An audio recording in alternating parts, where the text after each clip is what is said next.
নমস্কাৰ বন্ধুসকল, আপোনালোক সকলোকে মোৰ চেনেলটোলৈ স্বাগতম জনাইছোঁ। বন্ধুসকল, আপোনালোকে মোৰ পূৰ্বৰ ভিডিঅ'টো চাইছেনে? যদি নাই চোৱা তেন্তে ভিডিঅ'টো চাব। আৰু যিসকলে চাইছে তেওঁলোকক এটা অনুৰোধ কৰোঁ, আপোনালোকে ভিডিঅ' এটা চোৱাৰ মানে এইটো নহয় যে অকল ভিডিঅ'টো চাই যাব, যোনে যি কৈছে মানি যাব। মই পূৰ্বৰ ভিডিঅ'টোত প্ৰথম প্ৰশ্নটোৱে ভুল কৰিছিলোঁ। আপোনালোকে এতিয়ালৈকে তাৰ ওপৰত কোনো ধৰণৰ ৰিয়েকশ্যন দিয়া নাই। তাৰ মানে এইটোৱে বুজায় যে আপোনালোকে কেৱল ভিডিঅ' চাই যায়, বুজিবলৈ চেষ্টা নকৰে। আৰু মই যিসকল বন্ধুৰ বাবে এই ভিডিঅ'টো প্ৰস্তুত কৰিছোঁ তেওঁলোকক মই এটা অনুৰোধ জনাওঁ যে এই চেনেলটোত যিহেতু আপোনালোকৰ সহায়ৰ বাবে ভিডিঅ'বোৰ প্ৰস্তুত কৰি থকা হৈছে, যদি এনেধৰণৰ প্ৰশ্নৰ উত্তৰ ভুল থাকে বা ভুল জানিয়েই হওক বা নাজানিয়েই হওক ভুল কৰা হয়, তেনেহ'লে আপোনালোকে কমেণ্টত নিশ্চয় জনাব। 1 নম্বৰ প্ৰশ্নটোৱে মই ভুল কৰি দিছিলোঁ, আপোনালোকে তাত কোনো ৰিয়েকশ্যন নিদিয়াৰ ফলত মই পুনৰ এই ভিডিঅ'টো আপোনালোকলৈ প্ৰস্তুত কৰিব লগা হ'ল। এই প্ৰশ্নটোত মই দেখুৱাইছিলোঁ যে -4/5 পূৰণ 3/7 পূৰণ 15/16 পূৰণ -14/9 এইটোক সৰল কৰিব দিছে। আৰু সৰল কৰাৰ লগতে আপোনালোকক কৈছে ইয়াৰ উত্তৰটো শুদ্ধ উত্তৰটো বাছি উলিয়াবলৈ। ইয়াক উলিয়াবলৈ আপোনালোকে চাওক, প্ৰথমতে মাইনাছ আৰু মাইনাছ দুটা মাইনাছ চিন আছে, গতিকে দুটা ঋণাত্মক সংখ্যাৰ যোগফল পূৰণফল কেতিয়াও ধনাত্মক হ'ব নোৱাৰে, ঋণাত্মক হ'ব নোৱাৰে। সেয়েহে ইয়াত ঋণাত্মক উত্তৰ দুটা দিছে এ আৰু চি, এই দুটা কি হ'ব? ভুল আমাৰ উত্তৰৰ পৰা ওলাই যাব। প্ৰথমতে এই দুটা নোহোৱা হৈ গ'ল। এতিয়া কথাটো হ'ল 2/1 হ'ব নে 4/1 হ'ব? মই প্ৰশ্নটোত উত্তৰ কৈছিলোঁ 4/1। আপোনালোকে চাব লাগে, চাই বুজিব লাগে, তাৰ পাছত এইবোৰ কি ধৰণে কৰিলে ভুল হয়, কি ধৰণে কৰিলে শুদ্ধ হয়, সেই কথাটো ক্লিয়াৰ কৰিব লাগে। এতিয়া চাওক, ইয়াত 5ৰে 15ক মই 3বাৰ কাটি দিলোঁ, 3ৰে 9 গ'ল 3বাৰ, 3ৰে 3 গ'ল এবাৰ, 7ৰে 14 গ'ল 2বাৰ, মাইনাছ আছে, মাইনাছ মাইনাছে প্লাছ হয়। এতিয়া 7ৰে -2বাৰ গ'ল, সেইটো আপোনালোকে চাওক। এতিয়া 2ৰে 14ক যাব 16ক যাব 8বাৰ, 4ৰে 8ক যাব 2বাৰ। এতিয়া চাওক, ওপৰত আমি পাইছোঁ 1 আৰু তলত পাইছোঁ 2, এইটোহে আচল উত্তৰ হ'ব লাগে। মাইনাছে মাইনাছে কি হৈ যাব? -1 পূৰণ -1 আমাৰ হৈ যাব +1, ওপৰত থাকিব 1, তলত থাকিব 2, গতিকে 2/1টো হ'ব শুদ্ধ উত্তৰ। তো এনেধৰণে আপোনালোকে প্ৰশ্নবোৰ কৰি দিয়াৰ পাছতো বহীত কৰি চাব, চালেহে আচল উত্তৰটো পাব। আৰু তেতিয়াহে আপোনালোকৰ এই অংকটোৰ ধাৰণা স্পষ্ট হ'ব। নহ'লে কিন্তু কি হ'ব, পৰীক্ষাত গৈ এনেকুৱা ভুল কৰিলে আপোনালোকে আৰু সেই ভুলৰ শুধৰণি কৰিবলৈ চান্স নাপাব। এতিয়া আহোঁ 11 নম্বৰ প্ৰশ্নটোলৈ। 11 নম্বৰ প্ৰশ্নত অহাৰ কাৰণটো হ'ল যে 1ৰ পৰা 10লৈকে আমাৰ আলোচনা সেই ভিডিঅ'টোত হৈছিলে, আপোনালোকে নিশ্চয় সেই ভিডিঅ'টো চাব। এতিয়া 11 নম্বৰ প্ৰশ্নটো দিছে, পৃথিৱীৰ আটাইতকৈ জনবহুল দেশ কোনখন? মই পৰীক্ষাৰ এই প্ৰশ্নখন ছাত্ৰ ছাত্ৰীৰ লগত আলোচনা কৰোঁতে তেওঁলোকে মোক এই জনবহুল মানে কি সুধিছিল। তাৰমানে জনবহুল শব্দটোৰ অৰ্থ তেওঁলোকৰ বুজাত অসুবিধা হৈছিল। সেয়েহে ইয়াত যেতিয়া মই ইংৰাজী বাক্যটো পঢ়ি দিছোঁ, which is the most populous country of the world, most populous বুলি কোৱাৰ লগে লগে তেওঁলোকে বুজি পাইছিল যে আটাইতকৈ বেছি জনসংখ্যা থকা দেশ। পৃথিৱীৰ আটাইতকৈ বেছি জনসংখ্যা থকা দেশখনৰ নাম কি? এইটো প্ৰশ্নৰ উত্তৰ তেওঁলোকে সহজতে কৈ দিব পাৰে যে চীন দেশ। আটাইতকৈ বেছি জনসংখ্যা থকা দেশখন হ'ল চীন। ইয়াৰ পাছত দিছে, শ্ৰীলংকাৰ ৰাজধানী কি? এই প্ৰশ্নটোৰ উত্তৰো তেওঁলোকে সহজতে কৈ দিছিল যে শ্ৰীলংকাৰ ৰাজধানী কলম্বো। নেক্সট প্ৰশ্নটো হ'ল, তলত দিয়া কোনগৰাকী হ'ল ভাৰত ৰত্ন গ্ৰহণ কৰা প্ৰথম মহিলা? Who among the following was the first women to receive Bharat Ratna? মহিলাসকলৰ ভিতৰত ভাৰত ৰত্ন লাভ কৰা মহিলাসকলৰ প্ৰথম আছিল আমাৰ তৃতীয় প্ৰধানমন্ত্ৰী ইন্দিৰা গান্ধী। ইন্দিৰা গান্ধী আছিল তৃতীয় প্ৰধানমন্ত্ৰী আৰু তেখেতেই প্ৰথম মহিলা যিগৰাকীয়ে ভাৰত ৰত্ন লাভ কৰিছিল। ইয়াৰ পাছত 14 নম্বৰ প্ৰশ্ন। এই প্ৰশ্নটোৰ উত্তৰ সকলোৰে বাবে সহজ যেন লাগে। Who is the author of the book the discovery of India? Bharat কি খোজ এই কিতাপখনৰ ৰচয়িতা কোন বা লেখক কোন আছিল? ডিস্কভাৰী অফ ইণ্ডিয়া কিতাপখনৰ লেখক সকলোৱে জানে, বি অপশ্যনত দিয়া আছে জৱাহৰলাল নেহৰু। আমাৰ প্ৰথম প্ৰধানমন্ত্ৰী, ভাৰতবৰ্ষৰ প্ৰথম প্ৰধানমন্ত্ৰী জৱাহৰলাল নেহৰু আছিল ডিস্কভাৰী অফ ইণ্ডিয়া নামৰ কিতাপখনৰ লেখক। এতিয়া আহিল 15 নম্বৰ প্ৰশ্নটো। এই প্ৰশ্নটো আপোনালোকে চাওক, মহাকাশত অৱস্থান কৰা প্ৰথমজন মানৱ কোন আছিল? Who was the first human in space?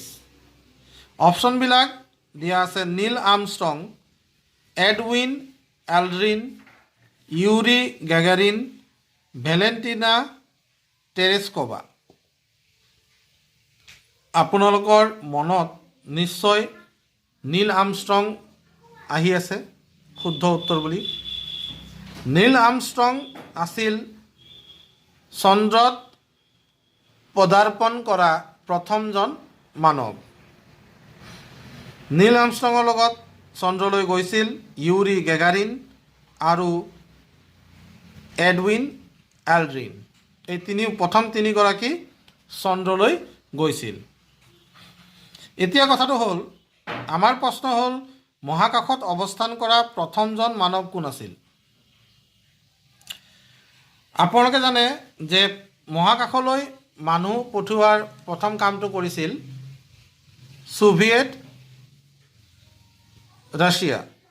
Soviet union বুলি নাম আছিল আগতে, ছ'ভিয়েট সংঘ, এতিয়া ৰাছিয়া বুলি কয়। ছ'ভিয়েট ইউনিয়নৰ ইউৰি গাগাৰিন নামৰ ব্যক্তিজন আছিল প্ৰথম মানৱ যিজন মহাকাশলৈ গৈছিল। মহাকাশত অৱস্থান কৰা প্ৰথম মানৱজন হ'ল ইউৰি গাগাৰিন।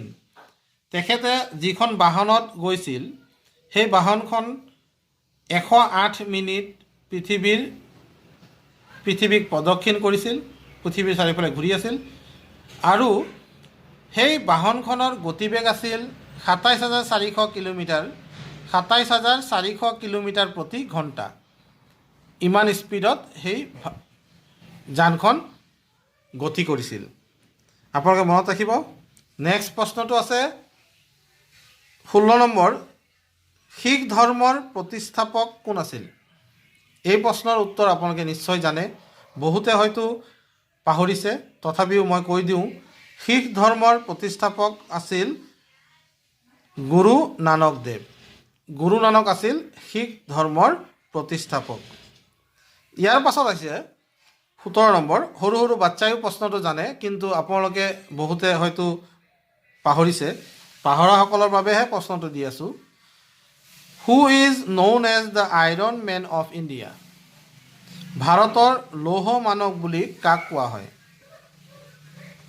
আপোনালোকে যিহেতু অসমৰ এটা পৰীক্ষা অৱতীৰ্ণ হ'ব, আপোনালোকে অসমৰ লৌহ মানৱ বুলি কাক কোৱা হয় সেইটো জানিবলৈ চেষ্টা কৰিব। ভাৰতৰ লৌহ মানৱ বুলি কোৱা হয় চৰ্দাৰ বল্লভ ভাই পেটেলক। কাক কোৱা হয়? চৰ্দাৰ বল্লভ ভাই পেটেলক। এই অপশ্যনটোত আছে, গতিকে সেইটো হ'ব ইয়াৰ শুদ্ধ উত্তৰ। নেক্সট প্ৰশ্নটো আছে 18 number. When is teachers day celebrated in India?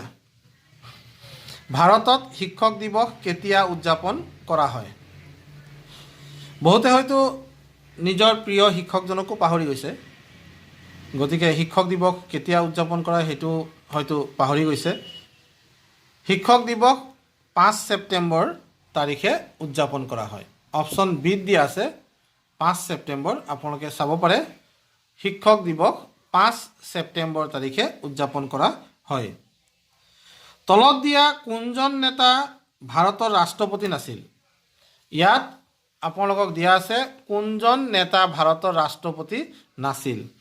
এতিয়া এনেধৰণৰ প্ৰশ্নৰ উত্তৰ পাবলৈ হ'লে আপোনালোকে ভাৰতৰ ৰাষ্ট্ৰপতিৰ যিখন তালিকা, সেই তালিকাখন মনত ৰাখিব লাগিব। নীলম সঞ্জীৱা ৰেড্ডি এগৰাকী ৰাষ্ট্ৰপতি। নীলম সঞ্জীৱা ৰেড্ডি এজন ৰাষ্ট্ৰপতি আছিল আৰু আনকণ্টেষ্ট, তেওঁৰ কোনো অপ'জ কৰাৰ কোনো ব্যক্তি নাছিল। আনকণ্টেষ্ট চিলেক্ট হোৱা এগৰাকী ৰাষ্ট্ৰপতি। জ্ঞানী জাইল সিং তেখেতো আছিল ৰাষ্ট্ৰপতি। কে আৰ নাৰায়ণন আমি পঢ়ি থকাৰ সময়ত তেখেতো ৰাষ্ট্ৰপতি আছিল। এই তিনিগৰাকী ৰাষ্ট্ৰপতি আছিল। নথকাজন বিচাৰিছে, গতিকে উমা ভাৰতী ডি অপশ্যনটো শুদ্ধ হ'ব। আপোনালোকে লিষ্টখন এবাৰ চাই ল'ব, মনত ৰাখিবলৈ চেষ্টা কৰিব, তেতিয়া আপোনালোকৰ প্ৰস্তুতি সম্পূৰ্ণ হোৱা বুলি আপোনালোকে ক'ব পাৰিব। এতিয়া কথাটো হ'ল বিশ্ব স্বাস্থ্য সংস্থা ৱৰ্ল্ড হেল্থ অৰ্গেনাইজেশ্যন, ইয়াৰ মুখ্য কাৰ্যালয় ক'ত আছিল বুলি সুধিছে। আপোনালোকে কেৱল এই প্ৰশ্নটোৱে চাই নথব, আপোনালোকে UNESCO ইউনাইটেড নেশ্যন অৰ্গেনাইজেশ্যন ৰাষ্ট্ৰসংঘৰ মুখ্য কাৰ্যালয় ক'ত আছিল? ৱৰ্ল্ড হেল্থ অৰ্গেনাইজেশ্যনৰ মুখ্য কাৰ্যালয় ক'ত আছিল? আৰু UN-ৰ লগত সংগতি থকা বিভিন্ন ইণ্টাৰনেশ্যনেল অৰ্গেনাইজেশ্যনবিলাকৰ মুখ্য কাৰ্যালয় ক'ত আছিল, সেইবোৰ আপোনালোকে পঢ়িব। তো এই প্ৰশ্নটোৰ উত্তৰ হ'ব জেনেভা। বিশ্ব স্বাস্থ্য সংস্থাৰ মুখ্য কাৰ্যালয় আছিল জেনেভাত। আপোনালোকে চাব আৰু মনত ৰাখিব। এতিয়া পৰৱৰ্তী প্ৰশ্নটো 21 নম্বৰ। ডেভিছ কাপ, আপোনালোকে নাম শুনিছে নিশ্চয়। ডেভিছ কাপ কোনবিধ খেলৰ সৈতে জড়িত, কোনবিধ ক্ৰীড়াৰ সৈতে জড়িত আমাক সুধিছে। Davis cup is associated with which of the following sports? আপোনালোকে ডেভিছ কাপৰ নাম শুনিছে যিসকলে, তেওঁলোকে নিশ্চয় এইটো জানেই। যিসকলে নাম শুনা নাই তেওঁলোকৰ বাবে কৈছোঁ যে ডেভিছ কাপ লন টেনিছৰ সৈতে জড়িত। ইয়াৰ পাছত আপোনালোকে চাওক, প্ৰশ্ন দিছে who appoints the chief minister of an Indian state? ভাৰতৰ এখন ৰাজ্যৰ মুখ্যমন্ত্ৰী কোনে নিয়োগ কৰে? ভাৰতৰ এখন ৰাজ্যৰ মুখ্যমন্ত্ৰীক ৰাজ্যপালে ৰাজ্যখনৰ ৰাজ্যপালে নিয়োগ কৰে। নেক্সট আপোনালোকে এইটো প্ৰশ্নৰ উত্তৰ জানিবই। শিখসকলৰ স্বৰ্ণ মন্দিৰ ক'ত অৱস্থিত? অপশ্যনবোৰ দেখিছে, শুদ্ধ উত্তৰটো হ'ব অমৃতসৰত অৱস্থিত। চেন্নাইৰ পুৰণা নাম কি আছিল?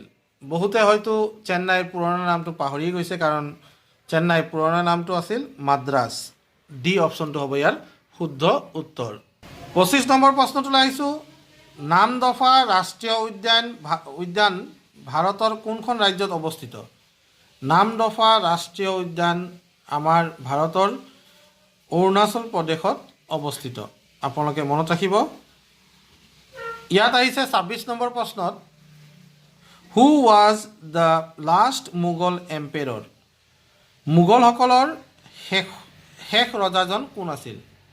তো মোগলসকলৰ শেষ ৰজাজন আছিল বাহাদুৰ শ্বাহ জাফৰ দ্বিতীয়। ডি অপশ্যনটো হ'ব ইয়াৰ শুদ্ধ উত্তৰ। আপোনালোকে মনত ৰাখিব, মোগলসকলৰ শেষৰ ৰজাজন আছিল বাহাদুৰ শ্বাহ জাফৰ। মৌৰ্য বংশ কোনে স্থাপন কৰিছিল? এইটো এটা প্ৰশ্ন, এইখিনি আপোনালোকে পঢ়িবই লাগিব। মৌৰ্য বংশ চন্দ্ৰগুপ্ত মৌৰ্যই স্থাপন কৰিছিল। ইয়াৰ পিছত চাওক এটা প্ৰশ্ন, এই প্ৰশ্নটো আমাৰ কিতাপবোৰত আছে, আমাৰ অসমৰ প্ৰেক্ষাপটত। মই আপোনালোকক কৈছিলোঁ, বাৰে বাৰে কওঁ যে কাৰ শাসনকালত চীনা পৰ্যটক হিউৱেন চাং ভাৰতলৈ আহিছিল? তেতিয়া ভাৰতবৰ্ষৰ ৰজা আছিল হৰ্ষবৰ্ধন। এই অপশ্যনটো হ'ব ইয়াৰ শুদ্ধ উত্তৰ। অসমৰ প্ৰেক্ষাপটত ইয়াৰ নাম আছিল এই অসমৰ ৰজা আছিল তেতিয়া কুমাৰ ভাস্কৰ বৰ্মন। এই প্ৰশ্নটো কিন্তু আহিব পাৰে আকৌ। 29 নম্বৰ প্ৰশ্নটো চাওক, স্বাধীন ভাৰতৰ প্ৰথমজন প্ৰধানমন্ত্ৰী কোন আছিল? স্বাধীন ভাৰতৰ প্ৰথম প্ৰধানমন্ত্ৰীৰ নাম আপোনালোকে নিশ্চয় জানে, জৱাহৰলাল নেহৰু। জৱাহৰলাল নেহৰু বি অপশ্যনত দিয়া আছে। প্ৰথম ৰাষ্ট্ৰপতিৰ নামো আপোনালোকে মনত ৰাখিব, প্ৰথম বুলি নহয়, গোটেই তালিকাখনেই আপোনালোকে মনত ৰাখিবলৈ চেষ্টা কৰিব। 29 নম্বৰ প্ৰশ্নটোৰ শুদ্ধ উত্তৰটো হ'ল বি। ইয়াৰ পাছত 30 নম্বৰ প্ৰশ্নটো, পানীপথৰ প্ৰথম যুদ্ধত কোনে জয়ী হৈছিল? পানীপথৰ প্ৰথম যুদ্ধত বাবৰ জয়ী হৈছিল, বি অপশ্যনত দিয়া আছে। ইয়াত কৈছে 31 নম্বৰ কুৱেশ্যন, তলত দিয়া কোনটো জীৱাশ্মজাত ইন্ধন নহয়? তলত দিয়া কোনটো জীৱাশ্মজাত ইন্ধন নহয়? আপোনালোকে চাওক, কয়লা জীৱাশ্ম ইন্ধন হয়, পেট্ৰল জীৱাশ্ম ইন্ধন আৰু প্ৰাকৃতিক গেছ জীৱাশ্ম ইন্ধন, বনস্পতি তেল জীৱাশ্ম ইন্ধন নহয়। অপশ্যন ডিটো হ'ব ইয়াৰ শুদ্ধ উত্তৰ। এতিয়া 32 নম্বৰ প্ৰশ্নটো আপোনালোক সকলোৱে জানে, উত্তৰটোও জানে যে দহনৰ বাবে কি কি বস্তুৰ আৱশ্যক? কি কি লাগিব আমাক? ইন্ধন লাগিব, বায়ু লাগিব আৰু দাহ্য পদাৰ্থ লাগিব। তো এতিয়া কথাটো হ'ল যে ইন্ধন পাই গ'লোঁ, দহনৰ বাবে দাহ্য পদাৰ্থ পাই গ'লোঁ, আৰু কি লাগিব আমাক? আটাইতকৈ ডাঙৰ বস্তুটো হ'ল বায়ু। বায়ু কি থাকে? অক্সিজেন থাকে। অক্সিজেন বিৰাট দৰকাৰী, অক্সিজেন নোহোৱাকৈ দহন নহ'ব। গতিকে অপশ্যন এটো হ'ব ইয়াৰ শুদ্ধ উত্তৰ। বন্ধু বান্ধৱীসকল, আজিৰ ভিডিঅ'টোত আমি 32 নম্বৰ প্ৰশ্নলৈকে আলোচনা কৰিলোঁ। পৰৱৰ্তী ভিডিঅ'ত আমি তাৰ পিছৰ অংশখিনি দিবলৈ চেষ্টা কৰিম। চেনেলটো এতিয়ালৈকে যদি ছাবস্ক্ৰাইব কৰা নাই তেনেহ'লে কাইণ্ডলি ছাবস্ক্ৰাইব কৰি ল'ব আৰু বন্ধু বান্ধৱীৰ লগত ভিডিঅ'টো শ্বেয়াৰ কৰিব, যাতে তেওঁলোকেও এইখিনি কথা জানিব পাৰে আৰু আপোনাৰ লগত আলোচনা কৰি কথাখিনি মনত ৰাখিব পাৰে। এটা লাইক কৰি দিব আৰু শ্বেয়াৰ কৰি দিব। Thank U.